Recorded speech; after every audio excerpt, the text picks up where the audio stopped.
Welcome home, brave heroes. I'm Ash, this is AshQuest, and today I wanted to show you Dark Alliance brand minis. These are boxed collections of miniatures that you can get off of Amazon and eBay primarily. I got mine off of eBay. You can get yours on Amazon if you'd like to just go through and make sure you get the prime shopping experience and all of that. But honestly, they are really marked up. If you go to eBay and you look for this brand, this brand, and this line of miniatures, you can actually ask the seller to combine multiple different listings into one customized listing for you that will combine the shipping and make it a much more cheaper. I don't like using that word, a much less expensive, you know what I mean, option. But I didn't want to just get one collection of minis. So this isn't just about the Centaurs that I'm holding in my hands. It's also about the Wargs. So yes, I did make sure to combine multiples of these, and I wanted to make sure that the purchase and the shipping and everything was worth it. So I also got Orcs, set number 2 specifically. And so that's it. I didn't want to go overboard, so I only got 2 others. I wanted to get War Trolls and Mummies. But that's it, I promise. These 5 sets, this is all I got. I really wanted to give this shop, this seller, this brand a fair shake, a fair chance. These are 1/72nd scale miniatures, but each box comes with a wide variety of poses, of sculpts, and quite a large number of minis. The number that's on the back of the box here, the 1, 2, 3, that's not what you're getting. You're getting 48 mummies. So we'll go over the good, the bad, and the ugly today on AshQuest. We're going to open up the Centaurs first. These are not 3D printed, by the way. These are manufactured in Ukraine. They are injection molded. They are intelligently designed on sprues. And actually, the only problem that I have with any of this is that the actual part of the sprue that connects to the mini that you have to cut, it's not really optimized. You have to really do a lot of cutting to get these guys loose. It's not going to be a very simple just snap off like you're used to. The quality of the plastic, it's very bendy, very toy soldiery. It retains its shape pretty well. I'm sure that we could use the hot water trick to bend whatever we wanted into whatever shape we wanted. As you can probably tell, the minis are tragically too small to use with our favorite dungeon crawling tabletop game. This is a Centaur, and I mean, if you wanted to make it like a chaos gnome Centaur, you could do that, I suppose, but ultimately you're not going to be using these for Hero Quest any edition. That's okay. Today we're just looking at the minis and we're judging them apart from all of that. I really need to get a knife or something. But I will maintain, if you are wanting to use these just for use in a miniature war game that only utilizes products from this line, from this brand, they're all sized to be compatible with one another. So you'll get a pretty awesome experience doing that at a pretty affordable price. And I mean, I'll go ahead and tell you that I spent, after shipping, $80 US on these 5 boxes and shipping. After everything, it was about 80 bucks. That has gotten me a total of 24 plus 30 plus 50 plus 48 plus 8 figures. And the figures in here are huge, so we'll get to that in just a second. But imagine if I just wanted boxes of like 48 to 50 miniatures because I wanted to get generic elves or generic dwarves or whatever. You could do that. They have a lot of different creatures and races across all fantasy, and many different versions of each one in some cases. Like this is set 2 of Orcs. They have other sets of Orcs. And you'll always be able to see what poses the Orcs will be in on the back of the boxes in the second preview image on whatever shopping platform you're using. But this could have been 250 miniatures for 80 bucks. Anyway, for our Centaurs here, yeah, they're tragically small, but they can be used with the other things here, and you can kind of create your own game. I could definitely use these for my Project F custom dungeon crawling board game experience for prototyping. As you can see, you're getting 4 sprues of sculpts, 6 per sprue, 4 of them, so you're getting a total of the 24 Centaurs, and you're getting 4 of each sculpt. So you can actually set yourself up with a legitimate Centaur army. Look, these ones have hammers. They're like the Centaur clerics, Centaur marauders. You've got all kinds of different classes here. It's awesome. All right, so you might be thinking, Ash, we could probably take some of the different races and kind of pretend that they're in the same scale as HeroQuest or something else, right? You could do that with some of these, okay? You could possibly do that with the Wargs. The Wargs are giant, like, battle dogs, okay?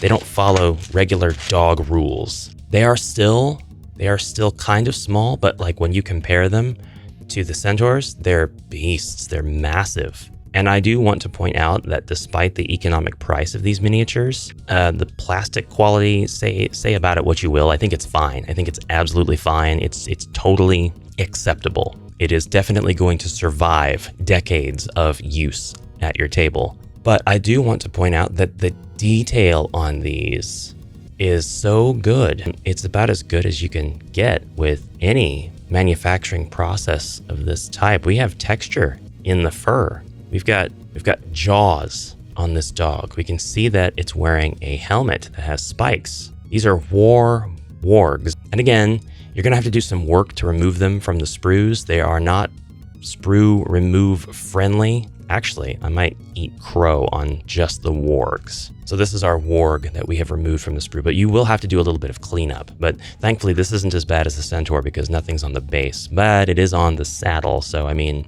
do with that information what you will. The wargs, you would be correct, they do scale very well with HQ. These wargs, though, where's that goblin? Yeah, so like this goblin's, I don't know. This goblin could ride this warg. This goblin could ride this warg. And why would I even mention that? Well, goblins are famously wolf riders in Warhammer. So you could kind of use these for your wolves if you didn't already have a better wolf sculpt. I mean, after all, they're not wolves, they're wargs. They're very much more doggish. But the scale is what I'm really talking about here. And yeah, some of these creatures do scale well on account of them just being a fantasy race that the company has decided to be arbitrarily a certain size in this universe of theirs. But your wargs will definitely go take up 2 tiles on a HeroQuest board, classic or contemporary, or Dragon Quest board or whatever. And by the way, yes, this is a Dragon Quest board. I decided to be a little bit more decorative today. The Dragon Quest board's taking up this half, the HeroQuest board this half, and this is my old HeroQuest board. So this rip here, this rip and tear, until it is done, this was not done by me. This was done 30 years ago by the original owner. So point for the wargs. Point for the wargs. And you're getting 30 wargs. That's 6 different sculpts on 5 sprues, 5 copies of each of the 6 different wargs. You can get an entire warg army easily. All right, so that's the wargs. Point for them. Let's move on to the mummies. 48 miniatures in this box in 12 poses. You're gonna get 4 of each, the way that math works out. Unfortunately, you can probably guess that these guys are going to be very tiny because we're fitting 48 miniatures in a box, and unfortunately, you would be absolutely correct. These guys are impossibly small. The only way that you're going to get any practical use out of these guys in a game with other dungeon crawl properties is if you use them as like Tomb King halflings. And even then, they're not really like heroic scale if you think of them that way. If they were bigger, they would be, but oddly enough, they don't really seem to translate heroic scale properties being this small. Having said that, yet again, we have an entire army here. We have something that is very suitable for a table that wants to just play a fantasy war game and just have a skirmish really fast. Just take all of these off the sprue. That's going to probably take more time than your setup and first game of the war game skirmish combined, whatever it is. Maybe these are homebrew for Warhammer, but you could do it, and you've got yourself a legitimate entire army. I think I've repeated that enough, so I'm not going to say that again. But yeah, that one's a bit too small for sure. Next up, we're going to do the Orcs because we're going to save the best for last. The Orcs, we've got 50 figures, and while they kind of follow the Tomb King here convention, the mummies rather, at least, I gotta say, I actually really like these sculpts. We get 5 copies of 10 different sculpts. We have a total of 50 greenskins. They were cast in gray. I don't know who made that decision, but you've got just about every role of a legitimate army that you can imagine. You've got someone blowing into a war horn. You've got folks with axes and shields. A little bit of flash on these guys. You might have to doctor them up a little bit if that bothers you. You've got persons with, oh, these are like dueling shields, actually. Yeah, and swords. And then you've got, you love this guy. He's like, oh my God, what? I am surrounded by idiots. He's awesome. We've got archers. Yes, archers will turn this thing around. We've got some brutes with hammers. Are those horns? Yeah, they're horns. There's flash on the horns. They kind of look like Shrek ears, but again, a little bit of cleanup, it'll be just fine. Another orc with a bat and a shield and a skull on its belt. Everybody's got skulls in their belts. It's so charming. It looks really cool. This guy has a pose that is hilarious. I am so sorry for the smallness of these. I'm trying my best to get everything in focus here. And a couple more archers and warriors. That's it, man. These are really, really cool. Again, the problem here is the size. These orcs are way smaller than, say, HeroQuest orcs, but you don't have to call these guys orcs. These guys could just as well be a functional army of snotlings. And I don't say functional as in it works for the game, because I said I wasn't going to keep saying that, but as in the snotlings that are actually functional as opposed to the stupid snotlings. Like snotlings, in a classic comedy duo, you've got the straight man who's a bit smart, and then you've got the dumb guy who's always getting the duo into trouble. And the dumb guy is kind of like the orc in a duo of orc and goblin, except the orc's going to think it's the other way around. The orc's going to smack the goblin on the back of the head whenever something goes wrong. Well, the goblins have snotlings that they can do that too, and the snotlings are like just really dumb. They can hold a stick and bash an enemy. That's about it. That's kind of what you could do with these guys. Snotlings are notoriously small. You could also just come up with your own race. These don't even have to be orcs or greenskins of any kind. They could retain their gray primer, and they could be little halfling trolls or something. What happens to a gnome when it crosses over into chaos? So chaos gnomes, dread gnomes, something of that nature. Just a quick comparison of the orc to the warg. The wargs are just enormous when you look at them in their own universe. A quick comparison of the orc to the mummy. So giving you kind of an in-universe look at the sizes of things. And now, finally, the war trolls. And I'm going to tell you, I love the war trolls. These guys are, again, 1/72nd in scale. So they're not going to be small. They're actually enormous. Let's twist one of these guys off. Fairly easy to do. We have a lot of cleanup on these guys, but I mean, they're almost immediately serviceable. We might have to do some special stuff to get them to stand up. We'll try a few of them. They are very off balance. that might be an issue with some of the small ones too. No, once we get that cleaned up, he's still going to fall over for some reason. So we'll put him like this so he won't fall over. Doesn't matter because I'm still going to hold him up. In universe, the war trolls are gigantic. This one could stomp this warg. And now compared to like an orc, there's a reason that there's only 8 of these trolls per box. They take up a ton of plastic compared to the smaller sculpts. And they, in a traditional army of any kind, any war game, they're going to take up a lot more points to have just the one. Here, the details can really shine, though. You can see individual teeth that were sculpted. These are trolls wearing armor, man. They've got the rock hide, but they've also got plate. They've got a shield that was thrown together with a bunch of rivets and plate mail, sheet metal. They've got wrapped legs, but they're still ready. I don't even know what this thing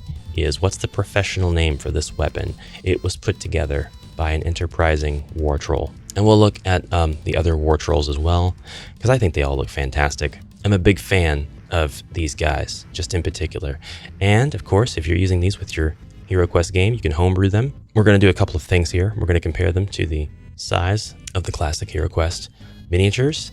They'll take up 2 tiles on the board, but these are good trolls. They're good trolls. They're a little bit different than the Games Workshop aesthetic, but I think they fit all the same into this vaguely Warhammer universe. And now we're going to compare with the sculpts of the 2021 HeroQuest. They're not too much bigger than, say, Abominations, but when you're an Abomination, if something is bigger than you, then that thing is still pretty big. And here is the War Troll up next to the Barbarian of the 2021 HeroQuest. That's really cool. That's functional. we can use this. So the war trolls, hands down, are my favorites, but only because of their utility. If I could size these guys up, I would love the orcs. And actually, I really do like the wargs as well. So if I could size them up, I'd love them all. I would just continue buying until I had every single one of these miniatures. They just need to be a larger scale. 1/64th, I guess. I think that's the other convention. The so like 28 heroic, 28 millimeter heroic. I believe that's 64th scale. I don't know. I can't ever remember because it doesn't matter. I don't ever use it. I only ever say like, what's 28 millimeter? And I type that up. But if we could size them up, every single sculpt here is usable. Every single sculpt looks really great. It has a lot of detail. It's all distinct. They build entire armies. They check all the boxes. The only box they don't check is the size. And like we've gone over time and time again in the video, you can shoehorn the sizes by making them a distinct race in other universes. So we got an orc crossing the bridge. We've got a troll here. The troll demands payment for crossing the bridge. The orc is like, why bother orc with total payment? And the troll is like, dude, have you never heard of trolls? And the orc pays because there's not a bridge here, but since the troll approached him and said it was a bridge, the orc looked down and saw water. The orc is dumb, but the belief of the orcs is what causes things to be real. So because the orc believed he was on a bridge, it was a bridge. It is a bridge. This is the first bridge I've ever seen. It is the only bridge I've ever seen. The orc paid the toll. The troll killed the orc despite the toll paid. Troll. Incoherent babbling brought to you by Ash here with a word from this video sponsor. You're the sponsor. There's new benefits on the Patreon, and if you join the Mighty Hero tier now, you will gain access to a monthly quest designed by me exclusive to members of this tier and above. You'll have access to polls to be able to vote on upcoming content and have a special role for the Amalgam Archive Discord server. You'll be credited as a supporter at the end of every YouTube video I make, and finally gain access to heroic quests. That's a video game. All right, back to the video. So will I keep these? I probably won't keep the small sculpts. I'll gift them to someone who could give them a better home, or I'll gift them to someone who gifts me money in return. I'm a man of balance, but I don't know. I might keep just one of these, just for prototyping, just to make tests and dungeon crawls a little bit easier here and there. And so that is Dark Alliance. Here are all of the UPCs of the products that I showed you today, just in case you need. And yeah, these are made in Ukraine. They take just a little bit to ship to you if you're in the US, but it's not honestly a very long time at all. Stuff that's injection molded has not a whole lot of lead time. Typically an injection mold is going to be, well, I don't know, these particular molds might only be this big, but if it's much bigger, it can do several of these at a time. Just one cycle, open up, drop out the molds. It's a lovely technology. It's simple. Please tell me what you think, and are you finding any miniatures lately that you wish were different in size or appearance somehow for use with your other games so you could homebrew with them or otherwise enjoy them in other ways? What a very chaotic outro. I've been Ash. This is Ash Quest. Goodbye.